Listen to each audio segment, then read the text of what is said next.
Lason sa dagat ng Negros, libo-libong isda, kabuhayan ng mga mangingisda at ang likas na yaman ng Baisbay at Manjuyod sa Negros Oriental ay unti-unting nasisira dahil sa malawakang ethanol wastewater spill mula sa nasirang distillery lagoon.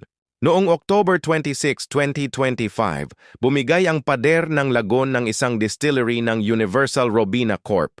URC, sa Bays Bay, Negros Oriental, matapos ang matinding ulan at lindol. Isang malawakang pagbuhos ng ethanol wastewater sa dagat, naging itim ang tubig, patay ang mga isda, at naglaho ang kabuhayan ng mga mangingisda at negosyante sa turismo. Apektado ang Bays City at Manjuyod, pati na rin ang sikat na Manjuyod Sandbar. Dahil dito, sinuspinde ng LGU ang lahat ng tourism activities habang pinatigil ng DENR ang operasyon ng distillery. Ngayon, nagdurusa ang mga lokal na residente. Nawalan ng hanap buhay, tirahan at pag-asa. Nanawagan ng mga apektadong mamamayan ng katarungan at agarang aksyon mula sa kumpanyang responsable at sa pamahalaan. Ito ay isang trahedyang ekolohikal na dapat pagtuunan ng pansin. Panoorin, ibahagi at ipaglaban ang ating kalikasan. Tumulong tayong ipaglaban ang ating karagatan. Share this video para marami din ang makaalam.